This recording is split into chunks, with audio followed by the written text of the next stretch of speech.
ദൈവനാമത്തിന് മാത്രം ഉണ്ടാകട്ടെ. ഞാൻ എൻ്റെ ഒരു ചെറിയ സാക്ഷ്യം പറയാൻ ആണ് വന്നിരിക്കുന്നത്. എൻ്റെ ഒരു പ്രോപ്പർട്ടി വിൽക്കാനുണ്ടായിരുന്നു. അത് കുടുംബസ്വത്താണ്. അതപ്പം എൻ്റെ സഹോദരങ്ങളൊക്കെ ആദ്യം എന്നെ നിരാശപ്പെടുത്തുമായിരുന്നു, എടാ നീ അത് കൊടുക്കണ്ട, നീ അത് കുടുംബസ്വത്തല്ലേ. അപ്പം ഞാനത് ഇങ്ങനെ സൂമിലൂടെ അതിൻ്റെ പ്രാർത്ഥന വിഷയം ഇങ്ങനെ പറയുമായിരുന്നു, വസ്തു വയ്ക്കാനായിട്ട്.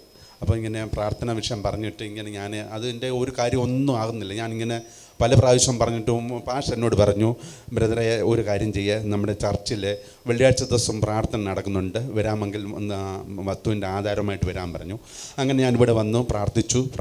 അങ്ങനെ പ്രാർത്ഥിച്ചുകൊണ്ടിരിക്കുമ്പം പാസ്റ്റർ എന്നോട് പറഞ്ഞു, ഈ വസ്തുവിന് ഇതിൻ്റെ തെക്കുവശത്തായിട്ട് ഏതോ ഒരു ശത്രുവിൻ്റെ ഒരു അവകാശം കാണുന്നുണ്ട്, അപ്പം അത് പൊട്ടാൻ വേണ്ടി പ്രാർത്ഥിക്കണമെന്ന് പറഞ്ഞു.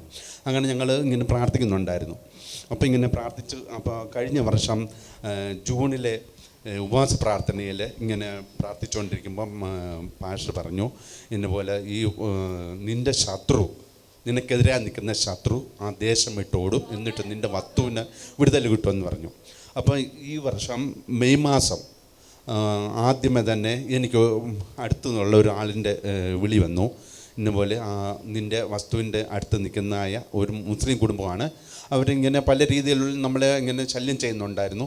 അപ്പോൾ ഇങ്ങനെ എനിക്ക് മെസ്സേജ് കിട്ടി, ഇന്നപോലെ അവർ ഈ ദേശം വിട്ട് പോയി എന്നുള്ളത്. അങ്ങനെ ആ ഒരു ദൈവം എനിക്ക് എൻ്റെ ജീവിതത്തിൽ ആ ഒരു കാര്യം സാധിപ്പിച്ച് തന്നു. അതൊരു വലിയ സാക്ഷ്യമാണ്.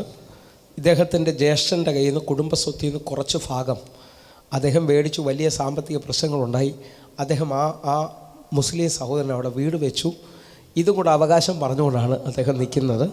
പക്ഷേ വിട്ടുകൊടുക്കാതെ പ്രാർത്ഥിച്ച ഈ ബ്രദറിന് വേണ്ടി അപ്പോൾ എനിക്ക് അതിൽ വിടുതൽ കിട്ടി. അപ്പോൾ ദൈവം ചെയ്ത ആ വലിയ പ്രവർത്തിക്കായിട്ട് നന്ദിയോട് സ്തോത്രം ചെയ്യുന്നു.